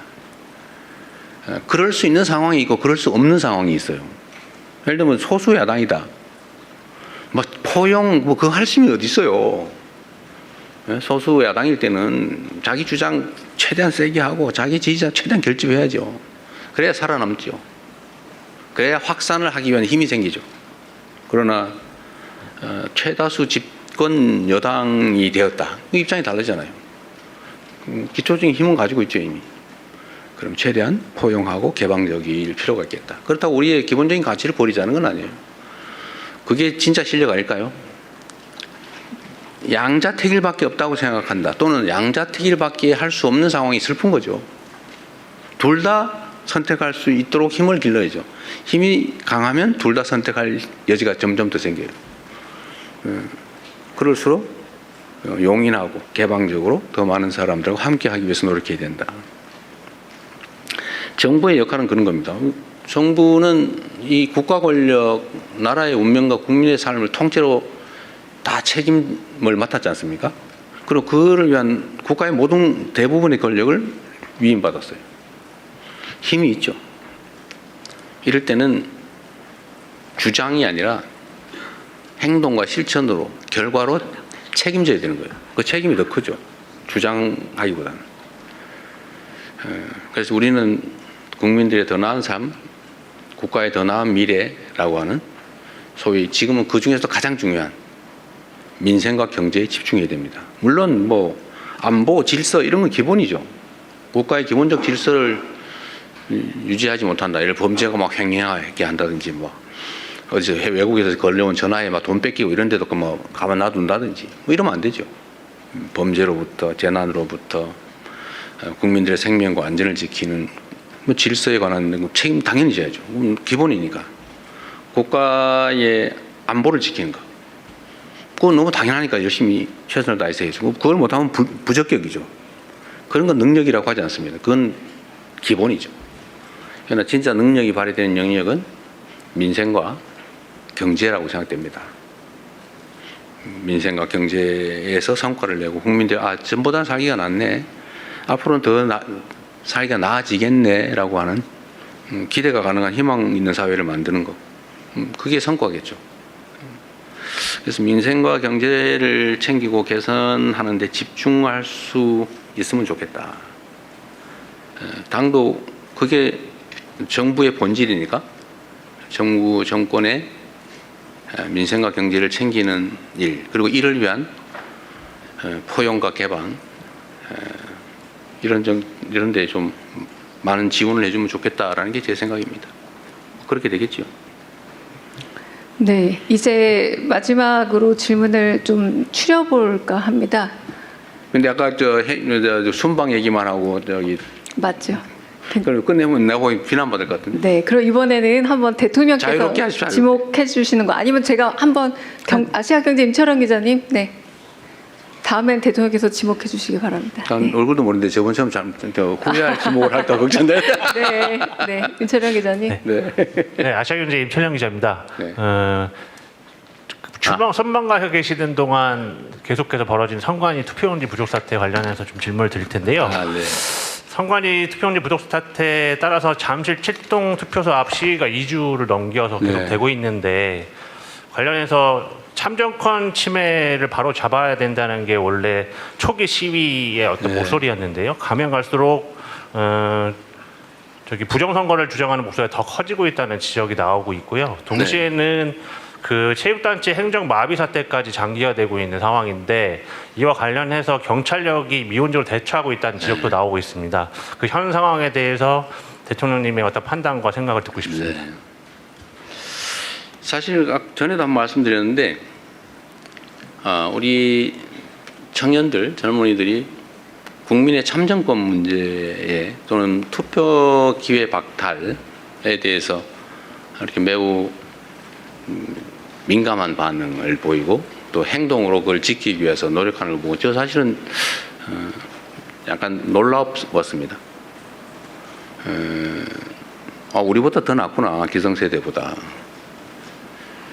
우리는 되게 이해관계 때문에 많이 싸우는데 매우 이기적이고 또 세상의 정의와 공정 질서에 무관심하다고 선입관을 가졌던 청년들이 오히려 우리가 무관심하거나 아니면 관심의 비중이 좀 적다고 판단되는 이 영역에 이와 같이 문제를 제기하고 행동까지 하는 점 보고 우리와는 다른 세대구나 라는 생각을 하게 됐어요.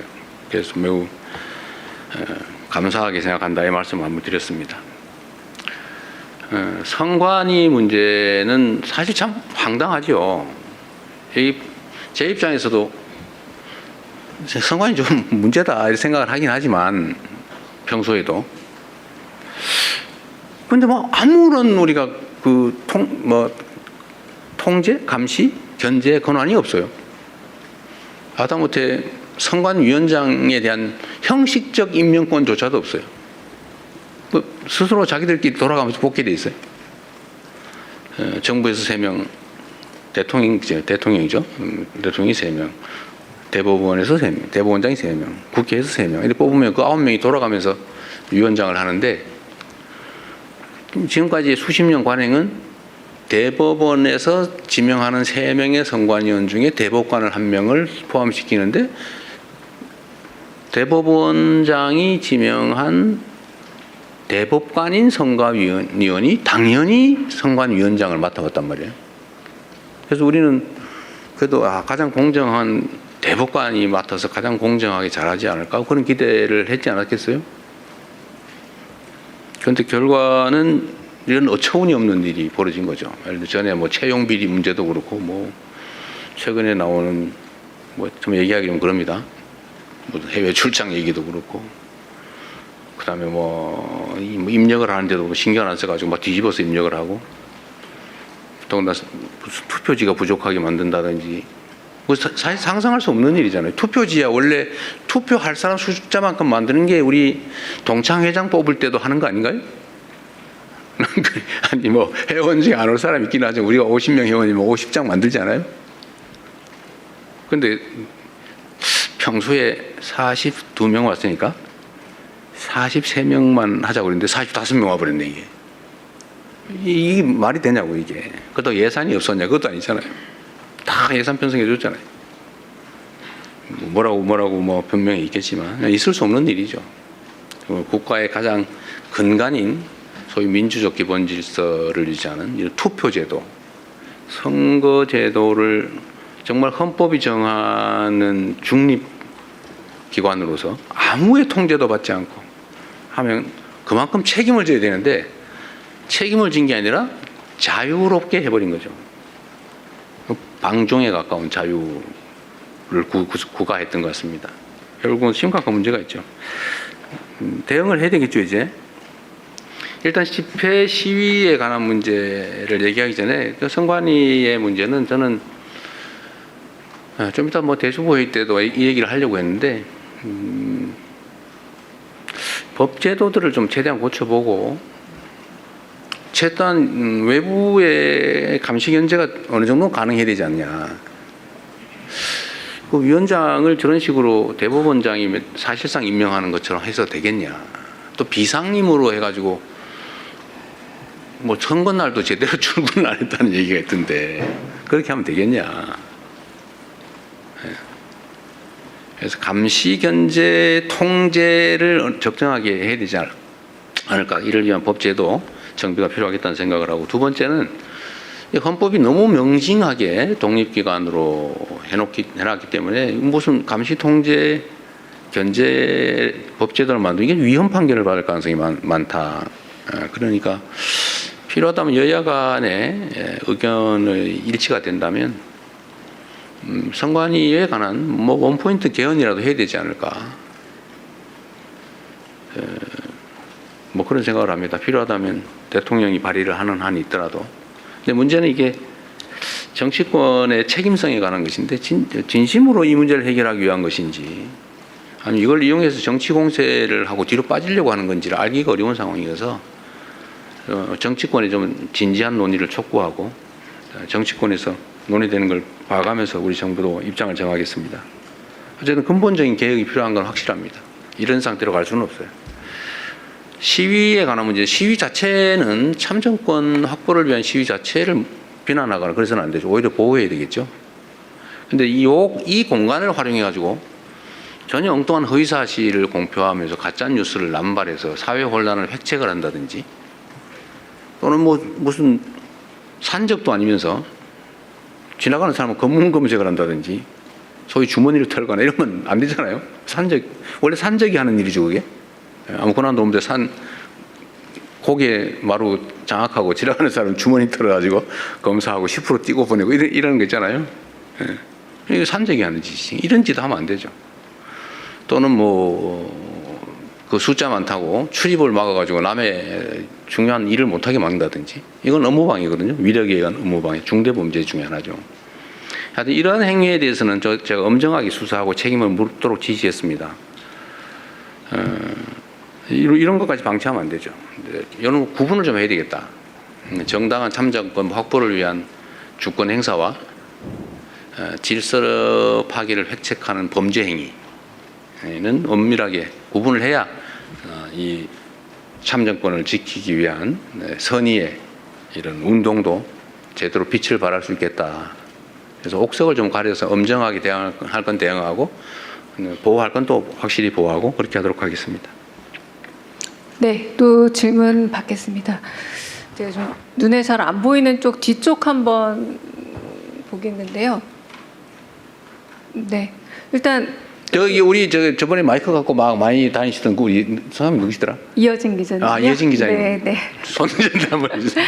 네. 요새는 안 하셔가 제가 조금 심심해요. 인사 관련해서 네. 여쭙고 싶은데요. 그 순방 끝내고 돌아오신 만큼 이제 개각도 좀 속도를 내셔야 될 것 같은데 어떤 거를 중점에 두고 개각을 하실지 또 언제쯤 하실지 여쭙겠습니다. 일단은 지금 총리 인사청문회가 예정이 돼 있어서 지금 뭐 퇴임 예정인 총리께 인사 제청을 받을 수는 없고 총리로 그 새로 지명해서 지금 청문회 중인 그분이 총리로 업무를 시작하면 그때 이제 절차는 가능하게 되겠죠. 일단 그때가 시간이 좀 있고요. 두 번째는 지금 한 1년 지났고 지금부터 지금까지의 국정하고 이제 앞으로의 국정이 좀 성격이 좀 달라 보입니다. 지금까지의 국정은 좀 엉망진창인 국정을 좀 정리하는, 정비하는 기간에 가까웠다고 보면, 또 물론 긴급한 민생 경제 업무들도 다 많이 해봤지만 중요한 건 어쨌든 엉킨 걸 좀 푸는 개혁이라면 개혁이고 그런 정비하는 데 집중했다면 앞으로는 기획된 새로운 일들을 제대로 추진하는 기간이 되지 않을까 싶어요. 그래서 거기에 맞는 자원들로 다시 구성을 해야 되지 않을까 생각은 하고 있는데 어느 범위에서 어떤 부처를 할지는 아직 깊이 생각하지 않았습니다. 하기는 해야 되겠다. 한 1년 지났고 또 새로운 상황이 되기 때문에 그 정도 말씀드리겠습니다. 네. 그러면 여기서 다시 한번 넘어가서 SBS 강민우 기자님. 예, 대통령 안녕하세요. 순방 고생 많으셨습니다. 순방 가시기 전 이제 취임 1주년 기자회견에서 이제 검찰의 보안 수사권 관련해서 이제 예외적 경우에 이제 고려할 수 있다고 말씀을 하셨고 이제 결론은 국회에 맡기겠다고 하셨는데 이제 순방 떠나셨던 사이에 이제 민주당 내에서 이제 정청래 대표를 중심으로 해서 어떤 완전 폐지에 대한 의지가 좀 강조되는 것 같습니다. 그래서 이런 좀 변화 상황에 대해서 좀 대통령께서 어떻게 생각하고 계신지 좀 여쭙고 싶습니다. 개별 국회의원들이 어떤 생각을 하는지 그야 자유롭게 표명해야 되지 않겠어요? 그런데 이게 이제 억압의 방식이어서는 안 되겠죠. 국회에 제가 맡긴다고 한 취지는 저의 판단은 있지만 우리의 입장을 관철하기보다는 이게 너무나 예민하고 또 많이 오염된 주제라는 측면도 있어요. 완전히 순수한 상태는 아니다 이미. 이게 정치적 슬로건으로 이제 활용되는 측면이 없지 않기 때문에 그런데 우리가 끼는 거 그리 바람직하지 않다. 국회에서 또 민주당 당 내에서 충분한 수기를 거쳐서 또 국민의 의견도 수렴하고 장단점도 잘 점검해서 또 어떤 제도를 취한다면 거기에 대한 단점이 있을 텐데 문제가 있을 텐데 그걸 어떻게 보완할지도 좀 논의해서 종합적으로 하라고 국회에 넘겼으니까요. 국회에서 자체적으로 판단하면 될 것 같아요. 제 생각을 저는 그 점은 명백합니다. 사실 검찰은 마음에 안 들죠.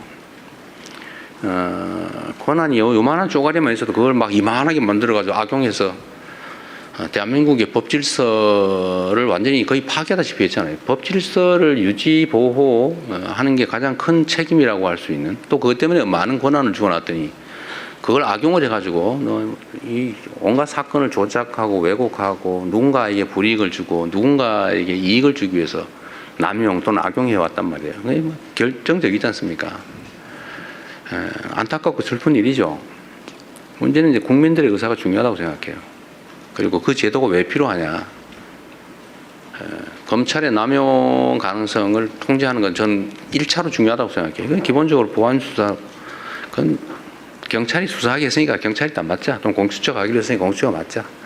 보안 수사 이름으로 이만큼 권한을 줬더니 또 이걸 이만하게 만들어가지고 막 새로운 사건 만들다시피 하고 또 그럴 가능성이 없지 않잖아요. 근데 그걸 우려하는 사람들이 심정이 이해해요. 그러지 못하게 해야 되겠죠. 그래서 저는 아주 최소한의 엄격한 조건 하에 아주 최소한만 하면 좋겠다. 악용 여지가 있어서 걱정이면 악용되지 않게 만들면 되잖아요. 모든 문제가 그렇잖아요. 문제가 있으면 문제를 막으면 되잖아요. 구더기 무서워서 장을 못 담그면 안 되고 구더기가 생길 가능성이 있으면 그걸 다 찾아가지고 막으면 되잖아요. 얼마든지 방법이 있죠. 근데 도저히 못 막겠다. 그러면 그때 가서 장 담그기를 포기해도 늦지 않죠. 그래서 보안 수사는 안 하는 게 맞는데 나중에 악용될 여지가 없는 아주 예외적인 그런 경우에까지 다 봉쇄해 놓으면 나중에 문제가 생길 수 있겠다. 라는 게 제 생각인데 그것조차도 문제가 있다. 그런 악용 가능성이 거의 없는 없지만 그래도 가능성이 조금이라도 있다면 안 되겠다 이렇게 판단하면 안 할 수 있는 거죠. 제도라고 하는 걸 한번 만들어서 시행하다 또 필요하면 교정하면 되죠. 그래서 제 생각엔 국회에서 충분히 국민의 입장에서 또 악용 가능성을 배제하는 필요를 충분히 논의하면 좋겠다. 충분히 논의하시면 좋겠어요. 무조건 이게 진리야 이렇게 하는 거라든지 이거를 가지고 내가 정치적인 이익을 한번 챙겨봐야지 이렇게 접근하지 않는다면 충분히 논의해서 해결할 수 있겠다 생각합니다. 저는 보안수사권을 기본적으로 폐지한다 다들 동의하잖아요. 그 아주 예외적인 상황을 가지고 막 이만큼 만들 필요는 없다. 예외적인 부분은 예외적으로 접근하면 되는 거죠. 너무 그걸 키울 필요는 없겠다는 생각이 듭니다. 정치화를 막기 위해서 제가 국회로 넘긴 거예요. 자, 그것조차도 정치적 논쟁 또는 정치적 공격의 대상이 될 수 있기 때문에 제가 그 가능성을 없애기 위해서 국회가 논의하세요. 국회가 하자는 대로 할 테니까. 권한을 줬으니 책임도 지겠죠. 네, 그다음. 네, 이제 9개 매체 질문 받았습니다. 이제 마지막 10번째 매체 질문을 좀 받을까 싶은데요. 네, YTN 강진원 기자님, 그 마지막으로는 기자님 질문 받고 통신사 질문을 마지막 혹시 필요하면 30분까지 하시죠. 30분까지요? 대통령 이제 좀 다시 기력이 더 나신 것 같습니다. 지금 잠시 싹 깨는 것 같아요. 네, 강진원 기자님. 네. 네, 대통령님 순방 기간 고생 많으셨습니다. 그 당청 관계 관련해서 앞선 다른 기자분께서 질문을 주셨는데 추가로 좀 더 질문을 드리고 싶습니다. 지방선거 이후에 국정 지지율이 하락세를 보이고 있다라는 일단 분석들이 좀 많이 나오고 있습니다. 이것과 관련해서 여당 지도부의 지방선거 전략 그리고 당청 관계와 연결지어서 보는 시선도 있는데 지방선거 이후 국정 지지율 하락세, 당청 관계 그리고 여당 지도부의 선거 전략에 대해서 어떻게 생각하시는지 여쭤보고 싶습니다. 사실 저는 선거를 기점으로 전후를 나눠본다면 저는 변한 게 없어요. 국정은 변한 게 없습니다. 그냥 똑같이 진행되고 있죠. 끊임없이 열심히 노력하고 있고 작은아마 성과들이 있습니다. 변한 건 없어요. 선거일을 기점으로 무슨 정책이 바뀐 것도 아니고 결과가 바뀐 것도 없죠. 근데 선거일을 기점으로 지지율이 폭락을 하고 있죠. 엄중하게 받아들여야죠. 국민들의 평가입니다. 그런 거겠죠.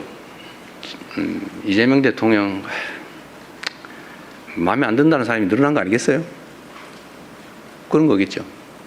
당에 대해서도 마음에 안 드는 사람이 늘어났겠죠. 그건 냉정한 현실이죠. 받아들여야 되고 또 결론적으로는 그에 대해서 또 무한 책임을 져야 되겠죠. 더 많이 노력해야 되겠습니다. 그 원인을 제거하기 위해서도 애써야 되겠죠. 여러 가지 분석이 있겠지만 아마 제일 큰 거는 그럴 겁니다. 먹고 살기 힘들어 죽겠는데 뭘 가지고 싸우는 거야? 도대체 너네들의 그 다툼이라고 하는 게 우리의 삶과 뭔 상관이 있으며 우리가 맡긴 공적 업무와 무슨 상관이 있느냐 아닐까 하는 게 제 생각이에요. 각자에겐 중요한 일이겠지만 우리 국민들께서 보시기에는 화날 만하다 그런 생각이 듭니다. 최대한 빨리 이 상황을 정리할 수 있도록 노력해야 되겠죠. 그리고 이제 국민 여러분께도 실망하고 계신 국민 여러분께도 이 말씀을 좀 드리고 싶어요. 우리가 어떻게 하면 더 나은 상황에서 더 효율적으로 더 국민들을 위해서 국가를 위해서 주어진 원래의 책임을 잘할 수 있을까를 탐구하는 과정이다 라고 이해를 좀 해주시면 좋겠습니다. 최소한 저를 포함한 정부는 그래요. 이 일을 대면하는 입장에서 우리는 나름 최선을 다했지만 어쨌든 국민들께서 우리가 기대하는 만큼의 선택을 하해 주지 않으신 거죠. 그건 현실이지 않습니까? 그래서 어쨌든 생기는 문제들, 논쟁도 있고 또 해석을 둘러싼 다툼도 있고 대책을 둘러싼 논쟁과 다툼도 또 있는 거죠. 그러나 그조차도 더 나은 대한민국, 민생 문제, 민생 경제 더 나은 진전, 더 나은 결과 이걸 만들기 위한 노력입니다. 뭐 제가 선거 얘기를 하면 이따 선거법 위반이라고 공정 의무 위반에 해당될 수 있다고 그래서 선거 얘기를 못하게 돼 있다고 그러네. 여기서 답을 해도 안 된다고. 누군가 민주당의 선거를 위한 얘기를 하면 안 된다고 그래서 더 이상 말하기가 좀 어렵습니다. 그러나 분명한 거는 하여튼 당은 더 많은 국민의 지지를 얻기 위해 노력해야 된다. 다른 요소를 찾기보다는 같은 요소를 찾기 위해서 노력해야 된다. 그래서 제가 이런 면에서 민주당 내의 경쟁과 갈등에 대해서도 한 말씀 꼭 드리고 싶어요. 그 원수 싸우듯이 하지 마십시오. 거기에 그 같은 입장에 있는 같은 진영이라고 하는 울타리 안에 있는 사람들끼리 경쟁을 하는 게 아니라 전쟁을 했어야 되겠습니까? 모욕하고 헐뜯고 없는 사실 만들어가지고 공격하고 그러니까 또 억울하다고 또 이쪽이 또 뭐 그러고 왜 그렇게 합니까? 경쟁을 해야 됩니다. 경쟁을 합리적 경쟁을 있는 사실의 기초에서 논쟁하고 경쟁해야 됩니다. 없는 거 지어내지 마세요. 허수아비 전법이라고 없는 사실을 지어낸다면 거기다 막 공격하고 그래서 다른 옆에서 보는 사람이 저기 진짜 있나 봐. 이것도 하나의 테크닉이라고 생각하는지 모르지만 그 나쁜 짓이죠. 다시 서로 회복할 수 없어요. 나중에. 그건 전쟁이죠. 또 모욕하지 마세요. 왜 그렇게 서로 모욕하고 폄하하고 꼭 숨어가지고 그런 사람도 있어요. 당당하게 내놓고 합리적인 논쟁을 통해서 옆에서 지켜보는 사람도 누가 이길까 재미있게 결과를 지켜봐야지.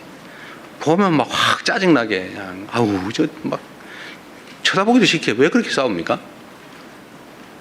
이것도 정치 문화의 일부죠.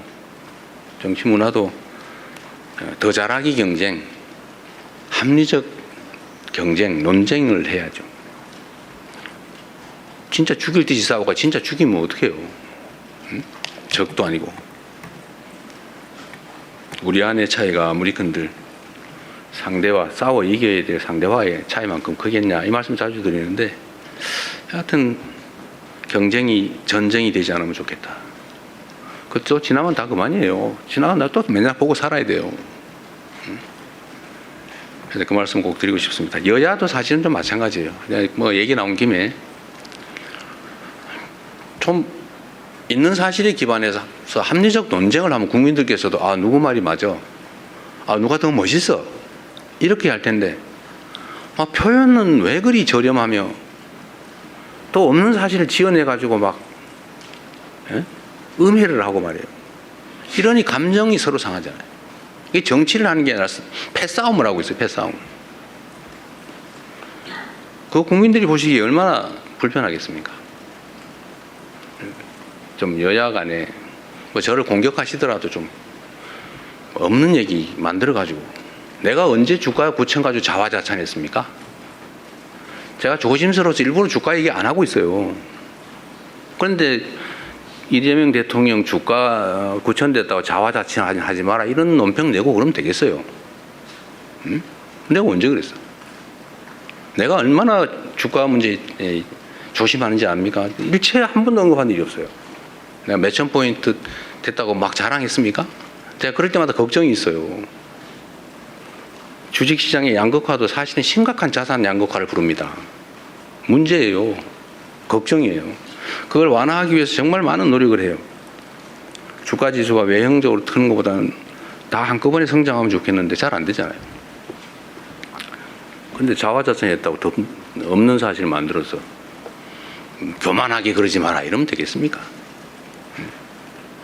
예를 들면 그래서 여야 간이든 당내든 정치적인 논쟁은 좀 전쟁이 아닌 경쟁이었으면 좋겠어요. 그 경쟁도 죽이기 경쟁이 아니고 네가 더 못하나 내가 더 못하나 이런 저열한 구태 경쟁이 아니고 누가 더 잘하나 누가 더 합리적인가 누가 더 효율적인가를 국민이 보는 앞에서 논쟁할 수 있었으면 좋겠습니다. 네, 이제 정말 마지막 질문으로 가겠습니다.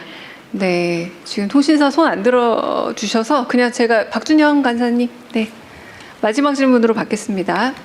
안녕하십니까. 데일리 한국 박준영입니다. 먼저 늘 힘써주셔서 감사합니다. 대통령님께서 순방 직후 직접 브리핑에 나서시는 것은 이번이 처음이신데요. 앞으로도 매 순방 이후 이렇게 직접 브리핑을 하실지 궁금하고요. 또 통상 참모진이 설명해왔던 그런 순방 성과를 대통령께서 설명하기로 한 결정 과정에서 이 순방 성과가 국내 정치 이슈에 가려졌다는 판단이 좀 있었는지 궁금합니다. 네, 앞으로 이거 자주 할 거냐? 저는 사실 우리 언론인 여러분들 또 우리 국민 여러분 앞에서 직접 대화하는 게 저 자신에게도 도움이 되고 국정을 이해하는 데도 도움이 된다고 생각해요.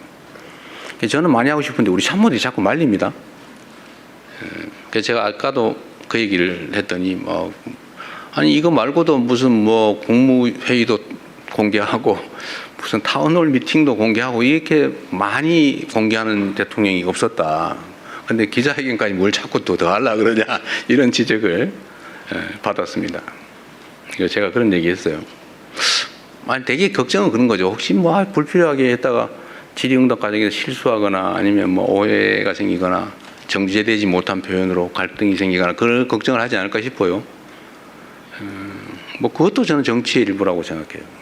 자주 좀 하고 싶은 게 제 소망인데 제가 이 내부에 그런 반대 의견도 있지만 이번에는 우리 순방 성과를 직접 설명해야 되겠다고 일방 통보를 한 다음에 제가 오늘 이 자리에 나왔습니다.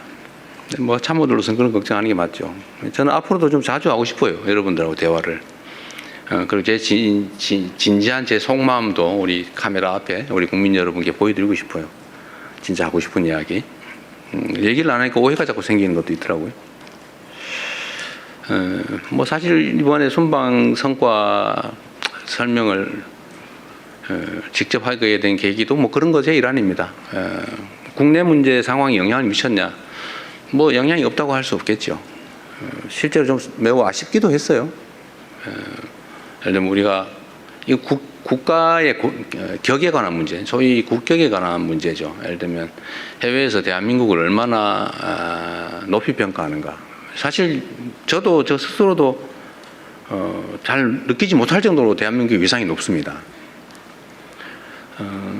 뭐 여러분도 어떻게 느끼시는지 모르겠는데 우리 국내에서 느끼는 것보다 해외에 나가 보면 정말로 대한민국에 대한 환호를 합니다. 제가 이번에도 이제 파리가 아니죠. 에비앙에서 이제 G7 회의를 하고 사전 행사로 저녁 때 이제 그 지역의 중학생들이 이제 노래를 해주는 그런 시간이 있었어요. 거기를 갔더니 이제 정상들이 한 열 몇 명 이렇게 쭉 서 있잖아요. 부부가. 근데 그 앞에 한 200명 정도의 이제 중학생, 주로 여성들로 구성되어 있는, 여학생들로 구성된 거기 그 합창단이 있었는데 그 합창단이 저하고 제 아내를 보더니 갑자기 이러는 거예요. 이게 다른 사람들은 이게 뭔 뜻인지 몰라요. 이거 저 뭐야? 이러면 우리는 알죠. 그래서 제가 이렇게 해줬어요. 물론 뭐 모르는 사람도 좀 있지만 대부분 매우 즐거워했어요. 그게 한국 문화죠. 이 프랑스 에비앙 지역의 중학교 여러 개를 한 5개인가를 모았다는데 거기 그 학생들 사이에 대한민국 대통령과 부인을 딱 보니까 그 생각이 다 났던가 봐요. 그리고 이 정상들이 저한테 거의 예외 없이 그 얘기를 합니다. 자기 아내가, 자기의 딸이, 자기 아들이, 자기 누구가 한국어 배우고 있다. 한국 뭐 저희 공연 모주단에서 난리다. 한국 가는 게 꿈이다. 다 그 얘기를 합니다. 그 한국이 일종의 뭐 이상향처럼 그려지고 있는 상황이에요. 제가 보니까. 그때 한국이 얼마나 유명합니까? 재작년 12월 3일에는 군사 쿠데타? 뭐 이러면서 놀랬잖아요. 그 다음에 또 횃불도 아니고 무슨 응원봉을 들고 노래를 부르면서 그걸 진압해가지고 민주주의 헌정 질서를 회복해요. 전 세계에 역사적으로 없던 일이잖아요. 그걸 보면 계속 놀라는데 요새는 거기다 문화적으로 거기다 반도체 뭐 이런 걸로 그러다니 유럽 같은 데는 방위 산업이 완전히 유럽을 압도하고 있단 말이에요. 한국산 방공 시스템, 소위 미사일 시스템을 못 구해가지고 막 서로 막 먼저 달라고 저한테 청탁하고 그래요. 막 비행기 수송기를 띄워가지고 막 바로 실어가요. 생산되자마자. 대한민국은 정말로 뭐 산업 경제 측면, 문화 측면, 정치적 측면에서 세계의 총화가 돼가고 있어요. 얼마나 대단한 국가입니까? 이런 것들도 사실 많이 보여드리고 싶죠. 그런데 그런 게 이제 예를 들면 이태리의 어떤 국빈 방문에 대한 뭐 예를 들면 의전 행사나 뭐 이런 게 사실 우리 국민들한테 보여줘야 되거든요. 자세히. 근데 잘 안 됐죠, 사실은. 딴 거 하느라고. 아쉽죠.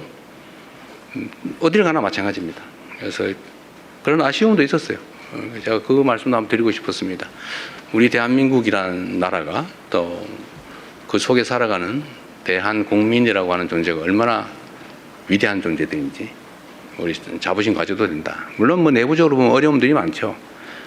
각 부문별로 어려움들이 많지만 그러나 그 점도 다른 나라들도 크게 뭐 예외는 아니고 뭐 양극화가 좀 우리가 좀 심하다는 측면도 있지만 그러나 전체적으로 보면 여전히 과학기술의 발전 속도나 국가의 민주주의 정도나 뭐 과학 문화예술의 발전 정도나 경제적 성장 성취나 이런 모든 것들이 정말로 전 세계가 이렇게 쳐다볼 만큼 대단하다.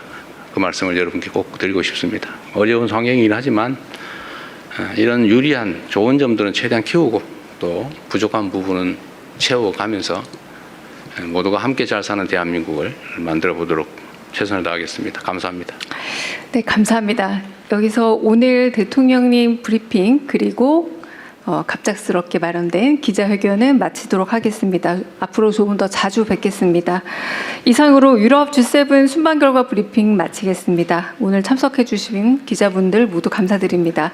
대통령께서 먼저 이석을 하겠습니다. 네, 감사합니다.